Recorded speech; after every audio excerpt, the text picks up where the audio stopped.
Tonight on CFTK-TV, we have updates on the ceasefire in Gaza, why Canadians are waiting longer for healthcare treatment, and the Canadian premiers meet with Prime Minister Trudeau. Northwest BC's only television news team. We are CFTK-TV News. Hello, I'm Damien Smith, and thank you for joining us here on CFTK-TV. We begin today with an update from the Smithers RCMP, who have once again posted on their website to ask for help from the public in order to find a missing young woman. Cassandra Marsden is the name of the woman, and she was reported missing back on Tuesday, with her last known location being in Smithers on Monday. Marsden has been described as an Indigenous woman that is 27 years of age, weighs around 121 pounds, measures in at about 5'1", and has brown hair and green eyes. Anyone who knows where she is located or has some other information that could lead to her discovery is asked to contact the Smithers RCMP at 250-847-3233, or if you wish to remain anonymous, you can instead give a call to BC Crime Stoppers at 1-800-222-8477. We now move on to global news, where a ceasefire has been made between Hamas and Israel, inching one step closer to peace in the area. Genevieve Beauchemin has more from CTV News.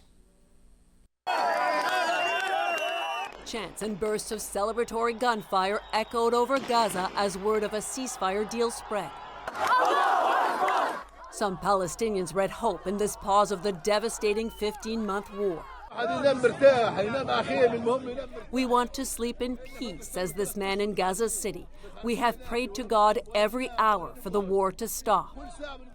Negotiators in Doha officially announced that after weeks of talks, a deal on phase 1 of an agreement had finally been reached.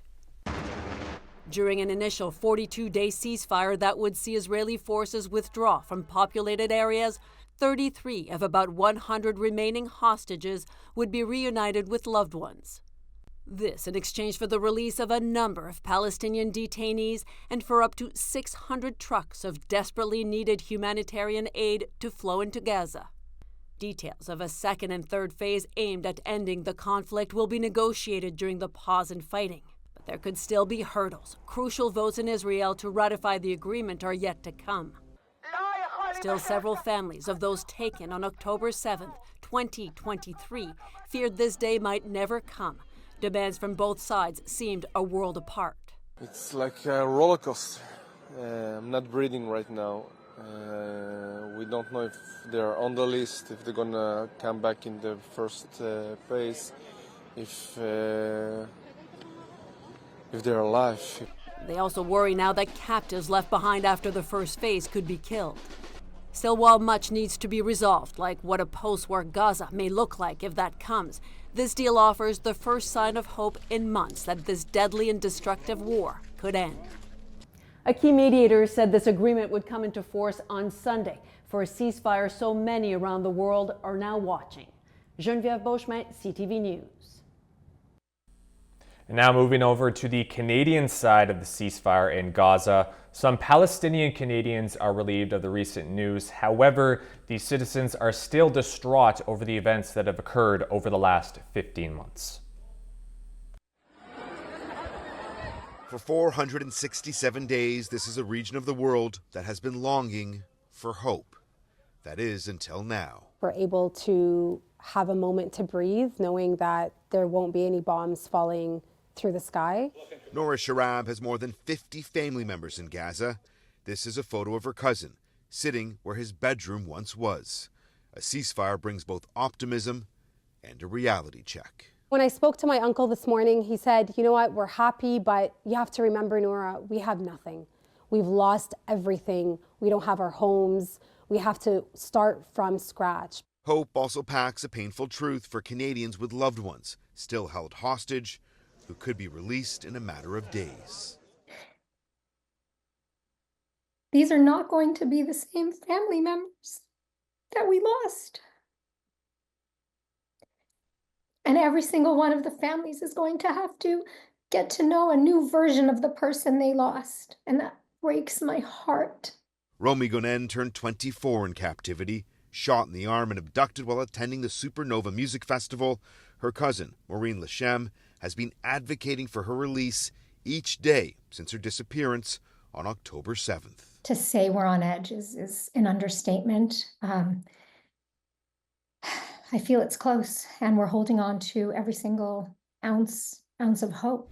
News of sustained plans for a ceasefire prompting this statement from Prime Minister Justin Trudeau. It means we can see the light at the end of the tunnel to hopefully put an end to this horrific war that has taken the lives of far too many innocents. Canada stands ready to do whatever it can to ensure the success of this agreement. Which is far from a guarantee. Any sense of calm comes with the feeling of fragility in Gaza. This is a place where peace has been painfully out of reach for what feels like an eternity.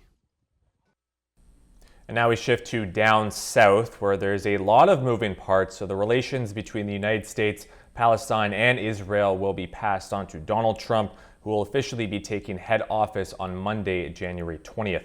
CTV's Joy Malbin has more in Washington. After 8 months of nonstop negotiation, a ceasefire and a hostage deal has been reached by Israel and Hamas. Earlier, Donald Trump beat him to the punch, taking credit on social media, posting, "This epic ceasefire agreement could have only happened as a result of our historic victory using peace through strength." Biden said he instructed his team to work with Trump's people because they'll have to implement this deal, brushing off a reporter who asked who deserved the credit, Trump or him. Is that a joke? Oh. After 50 years in politics, in his farewell speech, Biden touted his achievements, steering Americans out of the COVID crisis, defying predictions of a recession, investing in building roads and bridges, combating climate change, and investing in clean energy. The list is long, but warning of what he called an oligarchy of power directed at Donald Trump. We need to amend the Constitution to make clear that no president is immune from crimes that he or she commits while in office. Critics argue Biden stayed on too long. His stubborn refusal to leave the race, critics argue, cost the Democrats the election, returning Trump to the White House. Biden closed with this. After 50 years of public service, I give you my word. I still believe in the idea for which this nation stands. A nation where the strength of our institutions and the character of our people matter and must endure. Now it's your turn to stand guard. May you all be the keeper of the flame. Taking his final bow from the Oval Office, Joe Biden hopes that history will be kind. Back to more local news. Rio Tinto will be spending $1.75 million in supporting 2 research chairs at UNBC for 5 years in total. Environmental science professor Stephen Derry was named a research chair of climate change and water security, while Eduardo Martins was appointed chair of climate change and freshwater fish ecology. The pair will look at the drought and atmospheric rivers impacting the Chaco watershed, powering Rio Tinto's North Coast aluminum smelter. Kinamat's smelter uses hydropower to produce aluminum, with reportedly one of the world's lowest carbon footprints. Now on to the Canadian Cancer Society, which houses a program among their many services that exist to give out free rides to cancer patients to make sure that they get to all their medical-related appointments. Originally, the BC version of the program only covered the southern interior as well as Prince George, but now it's undergoing an expansion as it makes its way up here in the northwest.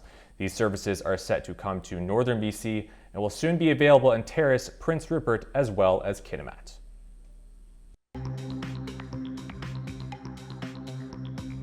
Coming up next, more data has been released on wait times for hospital patients. Welcome back. Well, more data has come out about treatment for healthcare patients, including how long they may have to wait in a Canadian hospital for a surgery to be performed. However, sometimes in life or death circumstances, time is of the essence. Here's Heather Wright of CTV News. Across the country, thousands of Canadians are on some sort of medical wait list, be it for a new hip, an MRI, or life-saving surgery. And according to a study from 2nd Street and Alberta-based think tank, Thousands of people are dying before getting the treatment they need. I think really the numbers show that we have a system in crisis right across the country. And it's very sad because it doesn't have to be this way. Between 2023 and 2024, at least 15,474 patients in Canada died while waiting for a range of surgeries, procedures, or scans, according to provincial data obtained by Second Street. The organization says the figure is likely much higher, as not all governments track data about waitlist deaths. It was very frightening. Melanie Leeson was diagnosed with peritoneal cancer 1 year ago.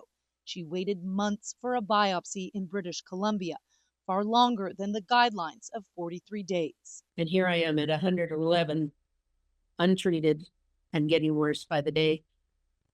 So I fled to the States. According to the Canadian Institute for Health Information, more surgeries are being performed, bouncing back after a significant dip during the pandemic, but wait times are still long. Time is everything. Delayed diagnosis means much lower likelihood of an accurate diagnosis being made and of acceptable treatment being rendered. Second Street says Canada should adopt models similar to those being used in Europe, such as tying funding to timely procedures. And we now turn to tonight's weather forecast and the week ahead. For tonight's forecast in Prince Rupert, expect clearing conditions this evening with lighter winds at 20 kilometers per hour and a low of -1. The Terrace and Kitimat region should have a 40% chance of showers this evening, followed by partially cloudy conditions. Winds should be coming from the south at 20 kilometers per hour with a low of -1 and a wind chill of -5. The Bulkley Valley should be mainly cloudy with a 30% chance of flurries this evening with winds up to 15 kilometers per hour. We'll see a steep drop from -2 today to -13 with a wind chill of -16 overnight.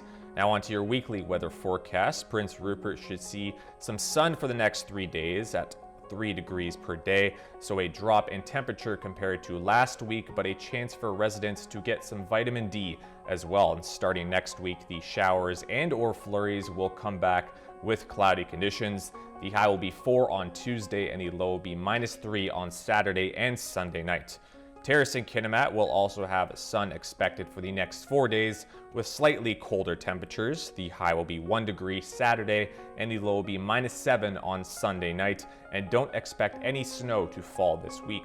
And finally, the Bulkley Valley should have sun for the next 4 days as well, with a cloudier day expected to hit on Saturday. The high will be tomorrow at -3 and the low will be -14 on Sunday night. Now we take a look at your Northwest roadside report. For more updates, make sure to check out drybc.ca. Highway 16 has slippery sections throughout, a vehicle recovery in Willowvale, utility work in Prince George, road maintenance in Dunster, and blowing snow between Goat River and Valemount. Highway 37 has slippery sections. Highway 37A has a vehicle incident at Bear Glacier Turnout and slippery sections. Highway 118 has slippery sections. The Nishka Highway has fog patches and water pooling, and Telegraph Creek Road has compact snow. These were the cameras we're looking at around the Northwest.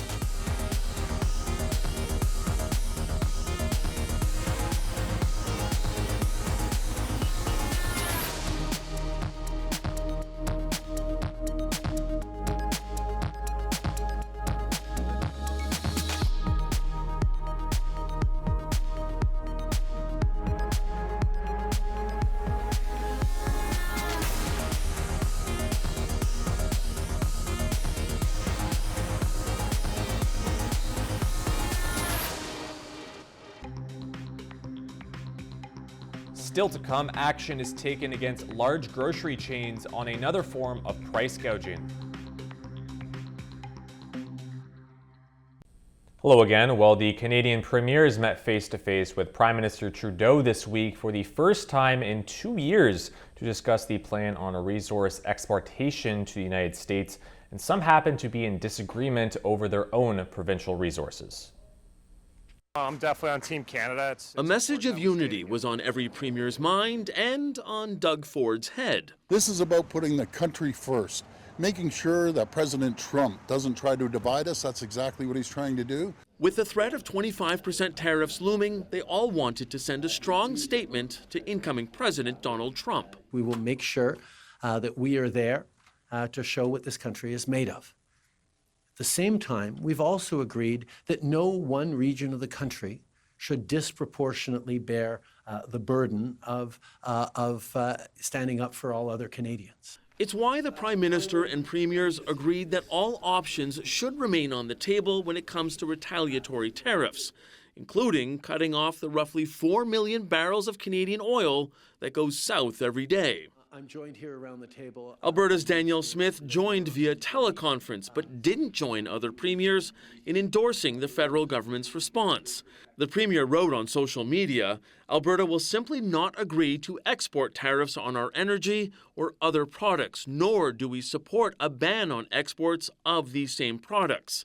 Smith's rebuke drew a sharp response from fellow premiers. But by taking that off the table immediately, means that we have definitively reduced our negotiating strategy, and I think it's a really short-sighted view. I respect that she's concerned about protecting her energy, and that's her choice. That is her choice. But I have a little different theory. I have a different theory that protect your jurisdiction, but country comes first. A class action lawsuit has targeted a few large grocery companies over the weighing of meat products in stores, citing that the prices may be a little more expensive than they should be. Shannon Patterson has more from CTV News. Most major Canadian grocery stores package their meat on site, and there are federal guidelines they have to follow. And so these guidelines say that the weight of a product, like ground beef, like chicken, like steaks, it can include the weight of the packaging. You're supposed to be paying for the meat, and that's it. So the scales have to be calibrated in a way that it doesn't include packaging. A Vancouver law firm is accusing 3 grocery store giants of breaking those rules.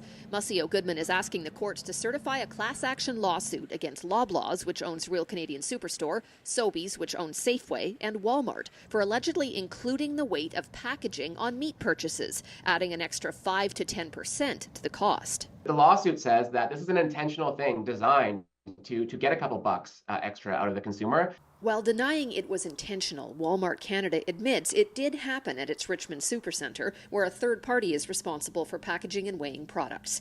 In a statement, the company said, the third party has confirmed that this was an isolated incident that was limited to select products in a single Richmond, BC store during a 2-week period in December 2024. They immediately took corrective action once aware of the issue. Loblaws and Sobeys did not respond to requests for comment. These stories are absolutely undermining consumer trust, and that's a big issue right now. It was a big issue in 2024. It's going to get bigger in 2025. If the class action is certified, every Canadian who bought meat from those 3 big chains could join. People who have been affected like this are going to reach out to us, and they're going to say, yes, I have purchased meat. Yes, I do believe I was overcharged. It was in the time period where the action is certified, and they don't have to bring receipts or proof. It's going to be based on their own evidence, was what they say happened. A judge will now decide if the case about grocery store scales will be heard in a court of law. Shannon Patterson, CTV News, Vancouver. Now we turn our attention to the stock market, where we seem to have an even split today. The Canadian dollar is down just over 0.2 of a penny. The price of gold is up $33.10. Oil is down 86 cents. Natural gas is up 18 cents. Aluminum is up $6. In Toronto, the TSX is up about 57 points. The Venture Index is up 0.62. In New York, the Dow Jones is down 68, and NASDAQ is down about 173. Still ahead, in a rare circumstance, 6 planets will be visible to the human eye this week. Welcome back to our final segment. A color additive has been banned in the United States after studies showing that the dye can cause cancer in humans. Paul Hollingsworth of CTV News has this story. A synthetic color additive made from petroleum, red dye number 3 gives foods and drinks a bright cherry red color. Now the product has been banned in the U.S. by the FDA because of a cancer risk. Back in the 1980s, a series of industry-conducted studies proved without question that red dye number 3 causes cancer in male rats. Red dye number 3 is found in foods like fruit cocktail, maraschino cherries, puddings, protein shakes, and candy. The move by the FDA comes 35 years after red dye number 3 was barred from cosmetics and externally applied drugs. U.S. manufacturers have until January 2027 to remove the dye from the food. Makers of drugs must reformulate their products by January 2028. Going forward, manufacturers that import food into the U.S. must also comply with the ban. Red dye number 3 is still legal in Canada. In an email to CTV News, Health Canada cited a UN report from 2018 and said red dye number 3 does not pose a health risk to the general Canadian population. Dr. Peter Leary was hoping Canada would follow the FDA's lead. Very often, the U.S. authorities look north of the border for direction about the best way to approach for a public health problem. This is a chance for the Canadians to look south. McMaster University professor Waliu Khan says there are moves Health Canada could make in the future. Like putting warning labels on the food containing these dyes. Khan says red dye number 3 is used in a lot of our food supply, but it offers no nutritional value. Paul Hollingsworth, CTV News, Halifax. This week will be a big one for those interested in astronomy, as there will be a rare planetary parade available to the human eye this week. On to Brendan Strain with our final story of the day. At the center of the universe in Saanich, there's a buzz in the air. We wouldn't be talking about it if it wasn't rare. Ben Dorman with the Friends of the Dominion Astrophysical Observatory says it can be found in the night sky and seen with the naked eye. All the really bright planets are all up at the same time in the early evening.